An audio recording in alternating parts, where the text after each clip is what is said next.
जो अच्छा लगा, फिर बहुत अच्छा लगा, फिर आपसे मुलाकात होगी। हाँ, अब अगले घर की ओर जाते हैं।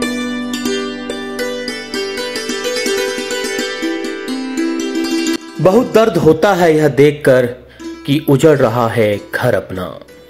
इस दर्द की एक बड़ी पुरानी कहावत है कि पहाड़ों की जवानी और पहाड़ों का मिट्टी पानी कभी खुद पहाड़ों के काम नहीं आता। आज भी उत्तराखंड की यही दशा और दिशा बरकरार है। राज्य आंदोलनकारियों का सपना पूरा तो हो गया, लेकिन समस्याएं आज जस की तस बनी हुई हैं। रोजगार के मौकों की कमी, शिक्षा की समुचित व्यवस्था का अभाव और खेती बाड़ी में आने वाली मुश्किलों ने हमेशा पहाड़ के लोगों को अपनी जड़ों को छोड़ने पर मजबूर किया है। उत्तराखंड के गांव तेजी से वीरान होते जा रहे हैं। आज पहाड़ी गांवों में बस वे ही लोग बचे हैं जो पलायन करने में सक्षम नहीं हैं। एक समय लोगों से गुलजार रहने वाली शानदार बाखलियां आज वीरान खंडहर सी नजर आती हैं। हरे भरे सुख चैन वाले गांव उजड़ने लगे हैं। इस गंभीर समस्या की वजह सभी जानते हैं, लेकिन निदान किसी के पास भी नहीं है।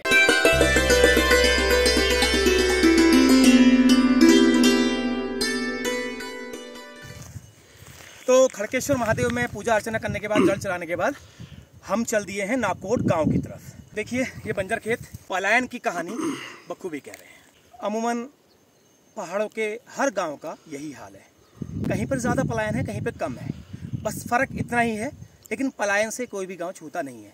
कहते हैं ना, पहाड़ों की जवानी, पहाड़ों का पानी कभी यहाँ के काम नहीं आया। ये किसी ने, जिसने भी लिखा है, एकदम सही लिखा है। हमारे संसाधन हमारे काम नहीं आते, क्योंकि हम अपने पहाड़ से, अपने जड़ों से अलग हो चुके हैं। हमारा शरीर हल्द्वानी दिल्लीपन है, लेकिन हमारी आत्मा गांव में है। कोई भी हल्द्वानी, दिल्ली, रुद्रपुर, रामनगर, खटीमा अगर मकान बना के रह रहा है, वो शरीर के साथ रह रहा है, उसकी आत्मा ज़रूर अपने गांव में रहती है। कोई नहीं छोड़ना चाहता। कोई भी पहाड़ी मूल का कोई भी व्यक्ति अपनी जड़ों को छोड़ना नहीं चाहता। ये मजबूरियाँ ही उसे करवाती हैं। तो ये देखिए कितना सुंदर गाँव है, आप देख सकते हैं। मेरे शब्दों में मत जाइए, आप देख लीजिए क्या कमी है हमारे इस गांव में। हमारे इन गांव में क्या कमी है? चारों तरफ हवा, पानी, जंगल, बीच में शिवालय, ठंडी हवा, ठंडा पानी। ये आखिर कारण क्या है? हमारे बुजुर्गों ने, हमारे पुरखों ने अपना जीवन बिताया, उनकी यहाँ यादें हैं। हमारे पूर्वजों के सुख दुख की यहाँ यादें बची हैं इन गाँवों में। हम आज भी उनके किस्से कहते हैं, लेकिन वो किस्से ऐसे नहीं रहे। उन्होंने कैसे जिया होगा, कैसा अपना जीवन बिताया होगा, ये हमको सोचना चाहिए। हालांकि आज आधुनिकता की चकाचौंध के आगे हम लोग पहाड़ों पर रहना, बहुत से लोग हम में से पहाड़ों पर रहना अपनी शान के खिलाफ समझने लगे हैं। ये बात थोड़ा सा कड़वी है, लेकिन सच है। लेकिन जो अपनी जन्मभूमि से प्यार करते हैं, जो अपनी मातृभूमि से प्यार करते हैं, जो अपने पहाड़ से प्यार करते हैं, वो लोग इस बारे में सोचेंगे और मेरी आवाज़ जिन तक पहुँचेगी वो लोग विचार करेंगे। तो देखिए, चलते हैं। ये भाषण तो बहुत हुआ, तो मैं आज इसी इच्छा से मैं आया हूँ कि आज यहाँ रहा जाए। आज यहाँ पर यहाँ के लोगों से बातचीत की जाए, यहाँ के सयानों से बातचीत की जाए, यहाँ के जो बुजुर्ग लोग हैं उनसे बातचीत की जाए। तो हम ढूंढ रहे हैं ऐसा कोई घर जहाँ पर कोई सयाना आदमी हमें मिले और वो हमें यहाँ का इतिहास बताए और थोड़ा सा अपनी समस्या को ही बताए। तो चलिए।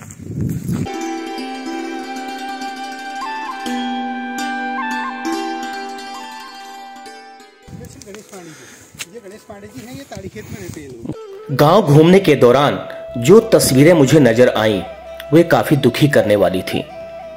लोहनी जाति के उच्च कुलीन ब्राह्मणों का यह गांव पहले जितना खुशहाल था, आज उतना ही वीरान हो चुका है।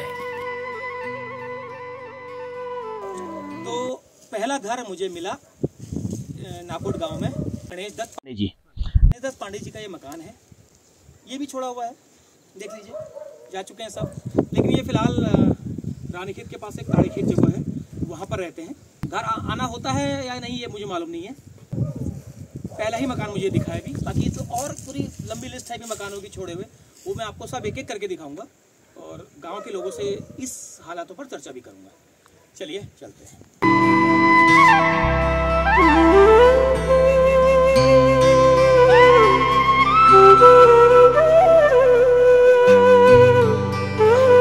हेलो बच्चों, बच्चे भी आते हुए। हाँ, क्या नाम है आपका? सब्सक्राइब करो बेल आइकन में। आपका क्या नाम है? ठीक है, बैठिए। नमस्कार, कैसे हैं आप? हैं? बहुत सुंदर है सर घर आपका, बहुत सुंदर है सर। नमस्कार आपको। नमस्कार भाई साहब। हाँ। अपना लोहनी लोग यहाँ रहते हैं सभी। सतराली जो ताकुला से श्री वल्लभ जी जो थे वहाँ के मूल पूर्वज थे हमारे। आज से कम 150 साल पहले यहाँ आगे तो यहाँ पर सभी लोहनी परिवार के लोग रहते हैं। एक अपने पांडे जी भी रहते हैं, हमारा जो नीचे का घर दिख रहा है पांडे जी भी रहते हैं। बाकी यहाँ जलाल लोग रहते हैं, मलड़गांव है राजस्व ग्राम, जलाल लोग भी रहते हैं। और अपने कुछ 40-50 अनुसूचित जाति के परिवार भी रहते हैं।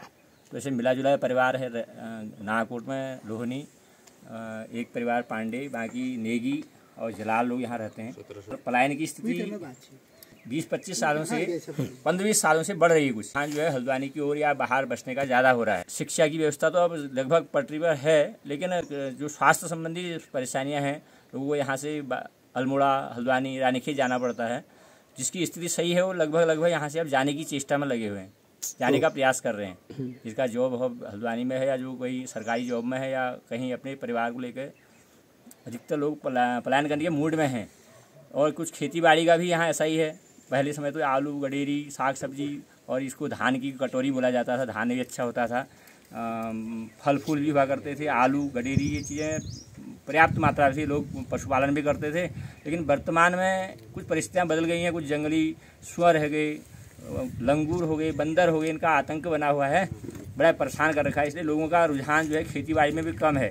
इन कारण से पलायन बढ़ रहा है, कुछ जो देखने में आ रहा है अभी।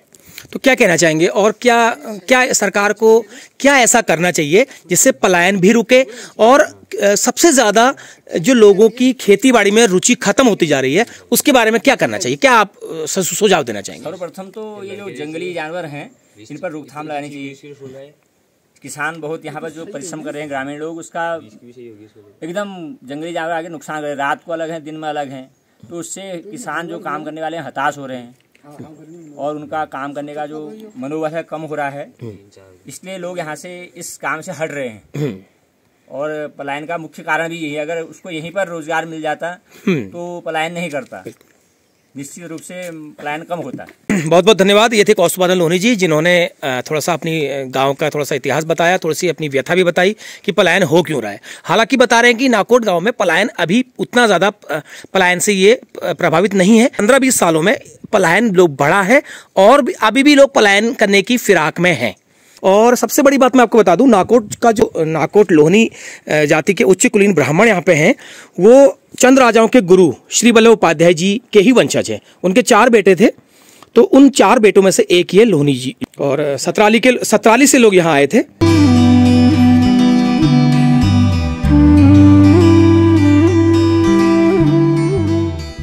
तो चलिए ऐसे ही किसी अगले घर की ओर चलते हैं। तब तक के लिए बने रहिए चैनल के साथ। जो अच्छा लगा, फिर बहुत अच्छा लगा, फिर आपसे मुलाकात होगी। हाँ, अब अगले घर की ओर जाते हैं। तो ये वीडियो आएगी तो आप इस वीडियो को खूब शेयर कर दीजिएगा, ठीक है? ओके, चलते हैं। देखिए धनिया कितना बढ़िया हो रहा है। ये धनिया, क्या खुशबू है इस धनिया की, वाह। ये ओखली नजर आ रही है, ये भी हमारी पहाड़ की संस्कृति का एक प्रतीक है, ओखली। इसको भी देखिए एपड़ निकाल रखे ओखली में। तो अब हम चल रहे हैं आगे की तरफ। बड़ा अच्छा लगा लोहनी जी के घर में, चाय वाय पी हमने भी, और आगे का सफर हम जारी रखते हैं। ये देखिए सामने दिख रहा है, सड़क दिख रही है और ये नाकोट गांव दिख रहा है।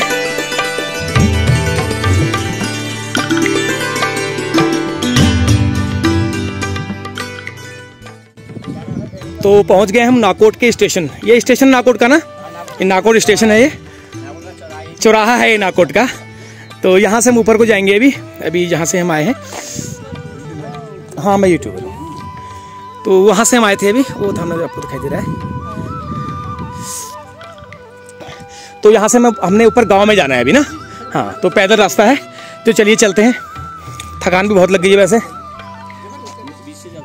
तो मेरे साथ हैं अभी यहाँ के निवर्तमान ग्राम प्रधान सभापति जी श्री शंकर दत्त लोहनी जी। काश्तकार यहाँ वो कर रहा है, किसान का काम कर रहा है, लेकिन यहाँ नुकसान बहुत है बंदरों का और ये जंगली सूअरों का। तो इससे आदमी जो है परेशान हो गया है, मेहनत का कुछ मिल नहीं रहा है उसको, तो इसलिए ज्यादा परेशान इसलिए है वो। काश्तकार तो पलायन कर रहा है यहाँ से, एक तो रोजगार कुछ नहीं है, रोजगार के साधन कुछ भी नहीं ठहरे। और क्या आगे क्या उम्मीद करते हैं आप कि गांव की स्थिति ऐसी रहेंगी, गांव के गांव खाली ही हो जाएंगे, या हमारी पीढ़ी जो है लौट के अपने घरों को आएगी? अब ऐसा है ना, जो अगर सरकार चाहे तो, जैसे बंदरों का नुकसान हो रहा है और जंगली सूअरों का हो रहा है, तो अगर वो चाहती है तो उसके पास है साधन ये रोकने की, आदमी फिर खुद आ जाएगा अपना वो यहाँ खेती बाड़ी। बहुत अच्छी बात कही आपने, बहुत अच्छी बात। चलिए, तो सर हम यही चाहते हैं कि लोग अपनी अपनी जड़ों को जो छोड़ के गए हैं वो वापस आएँ, ना रहें ज़्यादा, लेकिन कुछ महीने अपने गांव में बिताएं, अपने छोड़ों में घर में को ठीक ठाक करें और यहाँ पर रहें, और ताकि कभी कोई शुभ काम काजों में अगर आएँ तो उनको रहने की कोई दिक्कत ना हो, वो दूसरों पर आश्रित ना रह पाएँ। तो यही है मेरा उद्देश्य, जितना ज़्यादा मेरी आवाज़ लोगों तक जा सके। हालांकि मेरा एक सफ़र है, ये पलायन से प्रभावित गाँवों की समस्याओं पर मेरा एक सफ़र है, 1 साल मुझे हो चुका है, तो उसी कड़ी में मैं नाकोट भी आया था। तो देखें क्या होता है, फिर स्थितियां समय हमको कहाँ लेके जाता है, लेकिन हम सब यही चाहते हैं कि लोग अपने गांव की तरफ वापस लौटें। ठीक है, बहुत बहुत धन्यवाद आपका।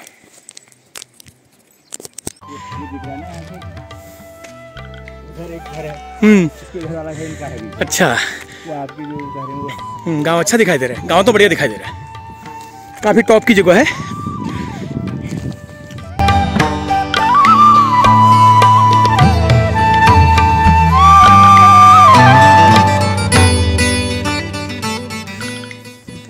यहाँ का गणेश मंदिर है गांव का।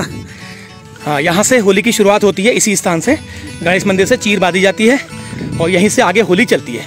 ये देखिए, ये जो आपको घर दिख रहा है, ये अंबादत्त जी का ही घर है। देखिए किस हालत में घर पहुंच गया है। देखिए, ये बता रहे हैं नाकोट का मूल गांव है। देखो, थोड़ा सा मैं अंदर जाने की कोशिश करता हूँ। ये देखिए, ये देलियाँ, ये बाखली, ये सब वीरान हो गई है, लोग चले गए हैं। ये देखिए, ओहो क्या बात है।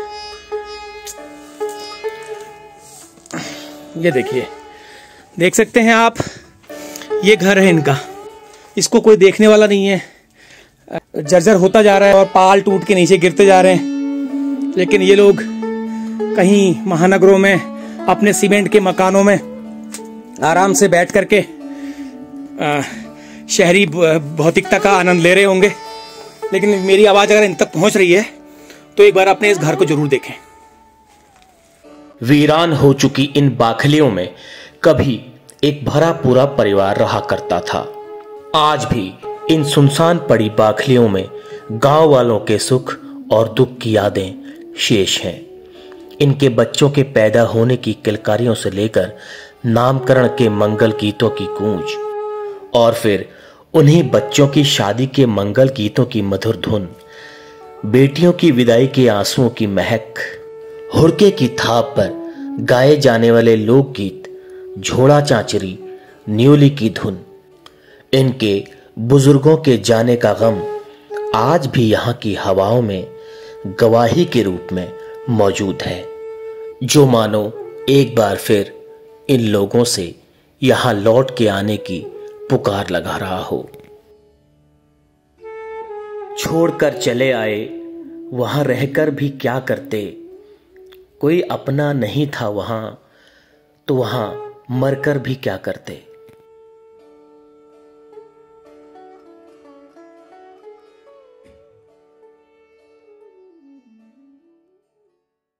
ये धुनी हरजी की। तो मैं पहुंच गया हूँ इस वक्त नाकोट के सबसे टॉप में, हरजू मंदिर में। यहाँ के ग्राम देवता माने जाते हैं, ग्राम रक्षा देवता हरजू देवता माने जाते हैं। तो मैं उनके स्थान में पहुंचा हूँ। आइए,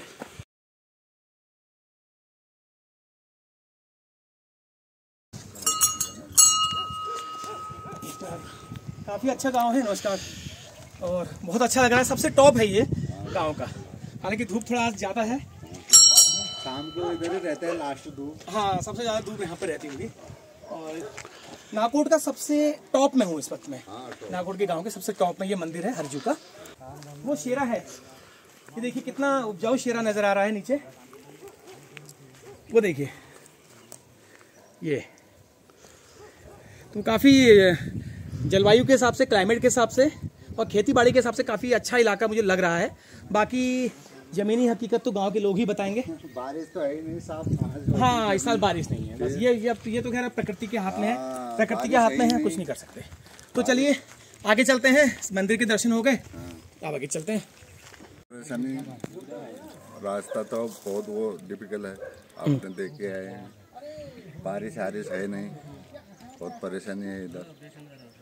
रात को बाघ आग बहुत आ रहा है, बाघ का परेशानी बहुत हो रहा है। शाम के टाइम में बिल्कुल बच्चे लोग इधर उधर नहीं जा सकते। अच्छा, ऐसे ही निकल जाते हैं। अच्छा, आप लोग का ये? हाँ, हम लोग ऊपर रहते हैं सर, ऊपर है। अच्छा, ऊपर रहते हैं। अच्छा, ये साइड पे है और ये पूरा इधर हरिजन बस्ती, ठाकुर लोग, ब्राह्मण लोग, सब जी जी जी, सब लोग सारी जात के लोग मिलकर रहते हैं, मतलब अच्छे से रहते हैं। ठीक हो गया, कोई दिक्कत नहीं, बढ़िया है।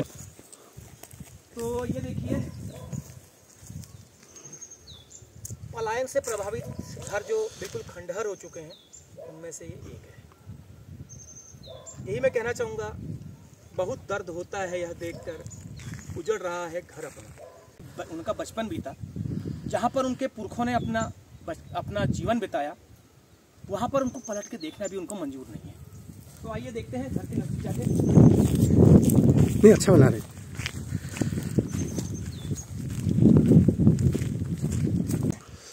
इन घरों को देख के लगता नहीं है कि यहाँ के लोगों को अपने घर से लगाव होगा।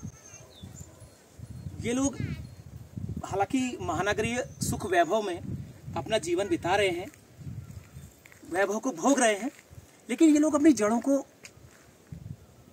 अगर आप सच्चाई में यकीन रखते हैं तो मेरी आंखें इस वक्त बहुत नम है।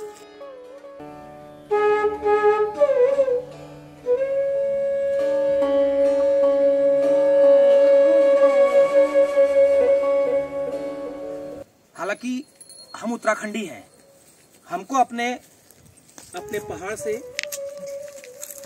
अपनी मिट्टी से बहुत लगाव रहता है। चाहे हम देश के, दुनिया के किसी भी कोने में रहें, हम अपने पहाड़ को याद करते हैं और अपने पहाड़ी होने पर बड़ा गर्व करते हैं। लेकिन ये गर्व सिर्फ सोशल मीडिया में ही होता है। फेसबुक में लंबी लंबी पोस्टर लिखते हैं, व्हाट्सएप में लंबी लंबी पोस्टर लिखते हैं, लंबे लंबे स्टेटस डाले जाते हैं, लेकिन जमीनी स्तर पर देखा जाए, जमीनी रूप में देखा जाए तो ये हाल है। तो मुझे बड़ा बुरा लग रहा है। इन घर के जो लोग हैं, मेरी अगर आवाज़ सुन रहे हो तो एक बार अपने घर आकर के इन मकानों की स्थिति को थोड़ा सुधारें। और बहुत ज़्यादा सुंदर जगहों पे ये मकान बने हैं और बहुत अच्छा क्लाइमेट है। अब तो सड़क भी गाँव में पहुँच चुकी है, तो दिक्कत क्या है। लेकिन शायद मेरी आवाज़ दब कर रह जाए, क्योंकि उनके पास उनकी सुख सुविधाएं हैं, उनका धावों का एक आवरण वो लोग ओढ़े हुए हैं, तो इसलिए ये दर्द उनको नहीं महसूस होगा। चलिए मैं थोड़ा सा अंदर कोशिश करता हूँ। ये देखिए प्रेम वल्लभ जी, ये है प्रेम वल्लभ जी का मकान, जिनकी जमीनों पर हम लोग अभी नरगोल में हैं। ये उनका मकान है, प्रेम वल्लभ जी का। तो ये देखिए अभी भी कुछ नहीं बिगड़ा है, अगर आप देख सकते हैं बहुत ज्यादा कुछ नहीं बिगड़ा है, देख लीजिए। और दरवाजा भी खुला है, कोई ताला नहीं है, कोई कुछ नहीं है। अब अंदर चलो, अंदर चलता हूँ। अंदर नहीं देखना, आराम से। कहाँ, कहीं नीचे जाओगे यार? चलिए रहने दीजिए।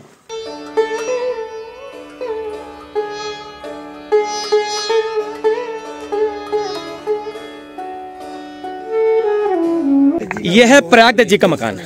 तो मैं बताना चाहूंगा, ये प्रेम वल्लभ जी हैं, इनके एक नाती हैं, वो रिजर्व बैंक में डिप्टी गवर्नर के पद पर अभी सेवानिवृत्त हुए हैं, और दूसरे नाती जो IITN हैं वो इस वक्त न्यूयॉर्क में हैं। अगर मेरी आवाज़ आप लोग सुन रहे हो तो सोचें, विचार करें थोड़ा सा। इन खूबसूरत घरों को बहुत ज़्यादा मेहनत लगाई है अपने हमारे बुजुर्गों ने इन मकानों पर। देखिए घर तो बिल्कुल जीर्ण शीर्ण हो चुका है, लेकिन लकड़ी अभी भी वैसी की वैसी ही है। देखिए इसकी नक्काशी आप देख सकते हैं, ये देखिए तो उनकी लकड़ी है, इसकी नक्काशी ऐसी की ऐसी है। देखिए कुछ नहीं है, कुछ नहीं हुआ है इसको। तो ये उन लोगों का खून पसीना इस मकान में, इन मकानों में है। तो मैं इस वक्त खड़ा हूँ, ये प्रयाग दत्त जी का मकान है। प्रयाग दत्त जी के जो बेटे हैं डीके लोहनी जी, वो दूर संचार में महाप्रबंधक के पद पर।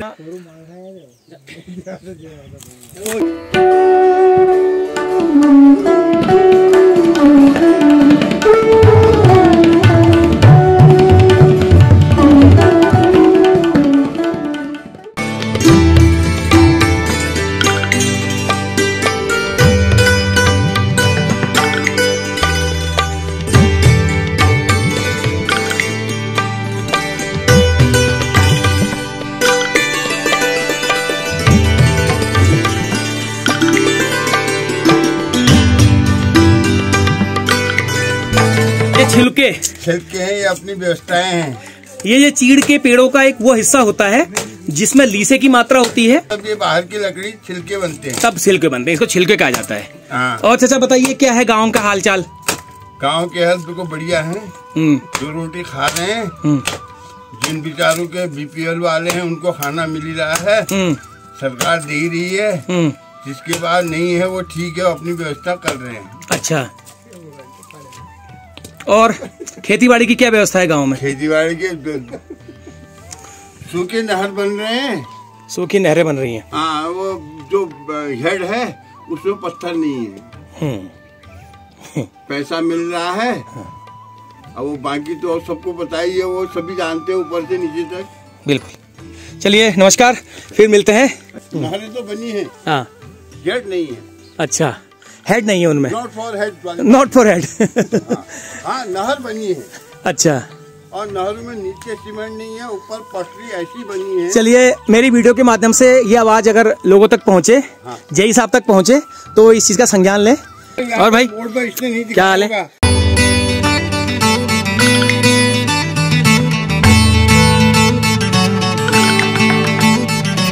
एक घर ये है, देखिए पानी भी है, वेरी गुड, चलो बढ़िया है। यहाँ पर मैंने फैसला किया है रात्रि विश्राम करने का। सब हल्द्वानी रहते हैं ये लोग, यहाँ के घर इन्होंने छोड़ा हुआ है।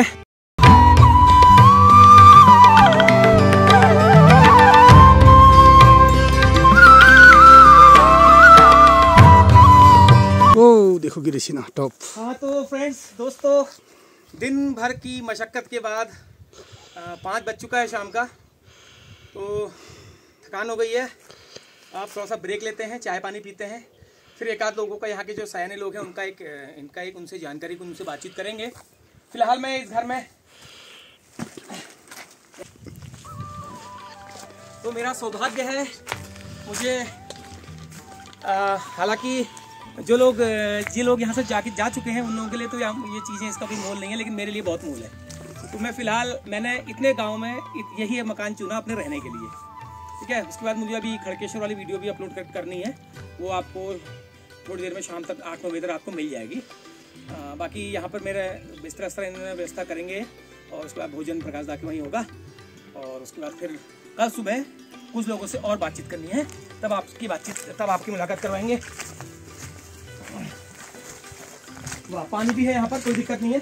अब देखिए ना, देख सकते हैं क्या है, ये कितना शानदार घर है। देखिए ये जगह तो देखिए, ये ऐसा घर और ऐसी जगह आपको कहीं नहीं मिलेगी पहाड़ों में। देखिए ना कितना बड़ा यहाँ पर, तो एक बारात तो यहाँ पे देखिए पानी, ये देखिए पानी कितना तेजी से बह रहा है। हाँ, क्या बात है दोस्तों, मेरी तो लॉटरी लग गई है, इतना बड़ा घर मुझे रहने के लिए मिला है। तो यहीं पे अब विश्राम किया जाएगा। अभी फिलहाल हमें और जाना है, अभी थोड़ा सा 1-2 लोगों के पास।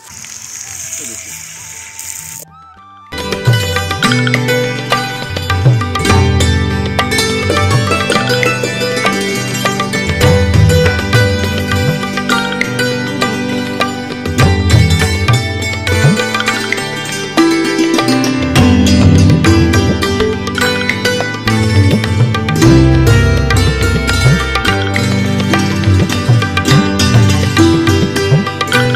फिलहाल अपने हमारे प्रकाश लोहनी जी के घर में थोड़ा देर चाय का विश्राम, उसके बाद हम चलेंगे 1-2 लोगों से और बातचीत करने के लिए। थोड़ा सा थकान बहुत हो गई है, थोड़ा हमने झोला बिछा दिया है अपना, थोड़ा मोबाइल चार्जिंग में लगाता हूँ, इसकी बैटरी भी डाउन हो गई है दिन भर वीडियो बनाते बनाते। हम प्रकाश दा के यहाँ पहुँच चुके हैं, लोहनी जी के यहाँ। अब थोड़ा चाय वाय पीते हैं, ये उनका घर है, देख लीजिए, ये देखिए, ये उनका बेटा है।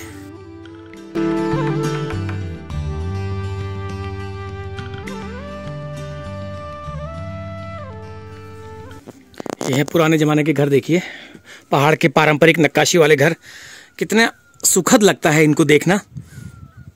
देखिए इनके आगे सीमेंट वाले बड़े बड़े हवेलियां भी इनके आगे फीकी नजर आती हैं। देखो चाय भी आ गई है, रिफ्रेशिंग टी। क्या नाम है आपका? साक्षी लोहनी। साक्षी लोहनी, वेरी गुड, शाबाश। देखिए हाँ, चलो मैं भी बैठता हूँ।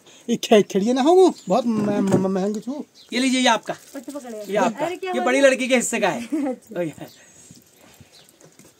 हाँ तो बहुत थक गए थे प्रकाश फिर दिन भर। दिन भर थक गए। हाँ बहुत आज परेड हो गई है, बहुत लंबी परेड हो गई है। इतना बड़ा लंबा चौड़ा गांव मैंने कभी नहीं घूमा जितना मैं आज घूमा। देखो हाथ पैरों की क्या हालत है, धूल धक्कड़ से सने हुए हैं। अब थोड़ा सा टी ब्रेक लिया है, इसके बाद भी हमने शायद एक जगह जाना है, एक दो लोगों से बातचीत करनी है। तब तक चाय पी लेते हैं। सुबह से कुछ नहीं किया है, बस यही है।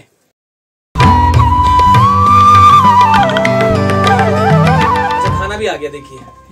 अरे वाह खाना आ गया, वेरी गुड। अरे भैया लाइन लग गई तो। अरे भैया क्या बात है।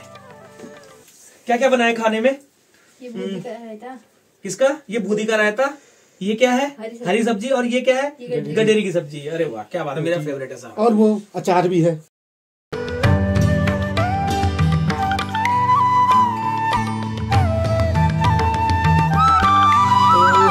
काफी भूख लगी है, देखिए मन और ललचा रहा है इस खाने को देख के। फटाफट टूट पड़े खाने पे। ये देखो छोटू, पिंटू तुम भी खाओगे? तुम नहीं खाओगे? चलो।